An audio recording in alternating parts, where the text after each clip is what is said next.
الحمدللہ والصلاة والسلام رسول الکریم، اما بعد، اعوذ باللہ من الشیطان الرجیم، بسم اللہ الرحمن الرحیم۔ اللہ کے نام سے شروع جو نہایت مہربان، بہت رحم کرنے والا ہے۔ اور اے نبی، اگر وہ صلح کی طرف مائل ہوں تو آپ بھی اس کی طرف مائل ہو جائیں اور اللہ پر بھروسہ رکھیں، بے شک وہی خوب سننے والا، خوب جاننے والا ہے۔ اور اگر وہ آپ کو دھوکہ دینا چاہیں تو بے شک آپ کے لیے اللہ کافی ہے۔ وہی تو ہے جس نے اپنی مدد سے اور مومنوں سے آپ کی تائید کی، اور اس نے ان مومنوں کے دلوں میں الفت ڈال دی۔ اگر آپ دنیا بھر کے سب خزانے خرچ کر دیتے تو بھی ان کے دلوں میں الفت پیدا نہ کر سکتے، لیکن اللہ ہی نے ان میں الفت ڈالی۔ بے شک وہ زبردست اور خوب حکمت والا ہے۔ اے نبی، آپ کے لیے اللہ کافی ہے، اور ان لوگوں کے لیے بھی جو مومنوں میں سے آپ کی پیروی کرتے ہیں۔ اے نبی، مومنوں کو جہاد پر ابھاریں۔ اگر تم میں 20 صبر کرنے والے ہوں تو وہ 200 کافروں پر غالب آئیں گے، اور اگر تم میں سے 100 صابر ہوں تو وہ 1000 کافر پر غالب آئیں گے، اس لیے کہ وہ لوگ کچھ بھی سمجھ نہیں رکھتے۔ اب اللہ نے تم سے تخفیف کر دی اور اس نے جان لیا کہ تمہارے اندر کچھ کمزوری ہے، چنانچہ اگر تم میں 100 صبر کرنے والے ہوں تو وہ 200 کافروں پر غالب آئیں گے، اور اگر تم میں سے 1000 ایسے ہوں تو وہ اللہ کے حکم سے 2000 پر غالب آئیں گے، اور اللہ صبر کرنے والوں کے ساتھ ہے۔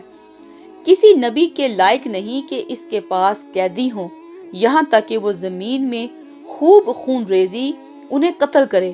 مسلمانوں، تم سامان دنیا چاہتے ہو اور اللہ تمہاری آخرت چاہتا ہے، اور اللہ زبردست خوب حکمت والا ہے۔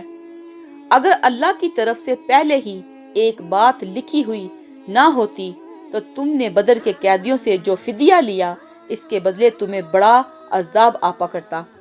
پھر جو حلال پاکیزہ غنیمت تم نے حاصل کی ہے اس میں سے کھاؤ اور اللہ سے ڈرتے رہو، بے شک اللہ بہت بخشنے والا، نہایت رحم کرنے والا ہے۔ اے نبی، جو قیدی تمہارے ہاتھوں گرفتار ہیں آپ ان سے کہہ دیں، اگر اللہ تمہارے دلوں میں بھلائی جان لے گا تو تمہیں اس فدیے سے کہیں بہتر عطا کرے گا جو تم سے لیا گیا ہے، اور تمہیں بخش دے گا، اور اللہ بہت بخشنے والا، نہایت رحم کرنے والا ہے۔ اور اے نبی، اگر وہ آپ سے خیانت دغا کرنا چاہیں تو وہ پہلے ہی اللہ سے خیانت کر چکے ہیں، پھر اس نے انہیں تمہارے قبضے میں دے دیا، اور اللہ خوب جاننے والا، خوب حکمت والا ہے۔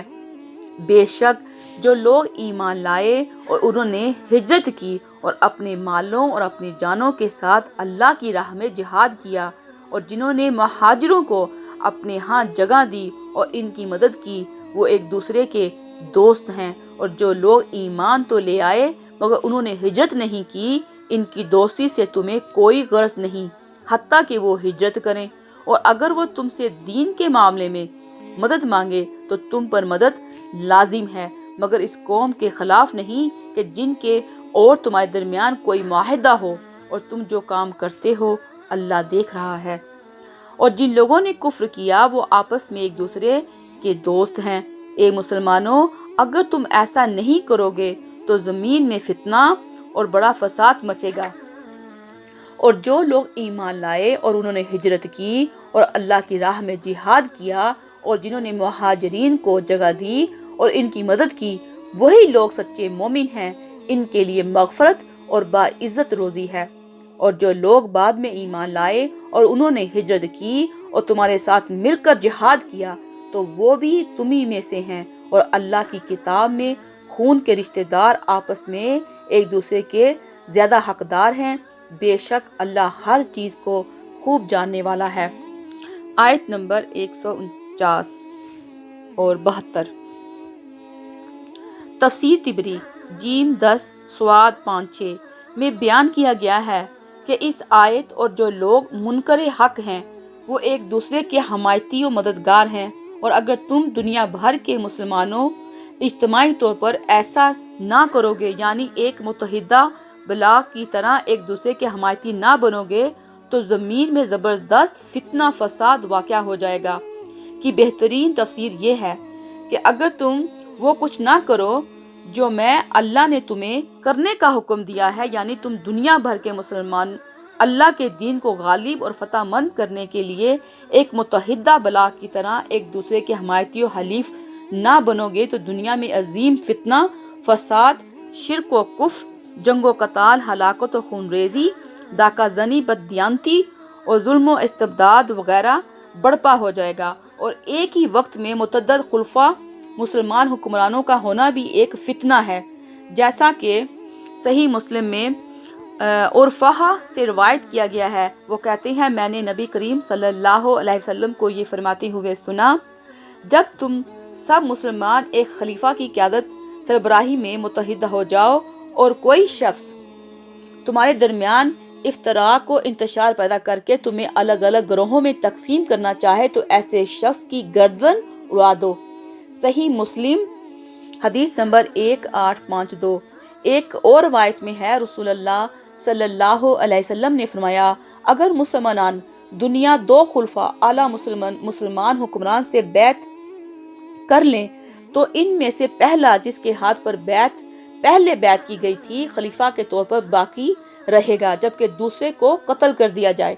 حدیث 1853۔ مذکورہ قرآن حدیث کے واضح دلائل سے پتہ چلتا ہے کہ یہ ایک قانونی فرض ہے کہ ایک وقت میں ساری اسلامی دنیا کے لیے ایک سے زائد خلیفہ مسلمان حکمران اعلیٰ نہیں ہونے چاہیے، بصورت دیگر مسلمانوں کے اندر ایک عظیم فتنہ فساد برپا ہو جائے گا جس کے انتہائی نتائج قابل ستائش نہ ہوں گے۔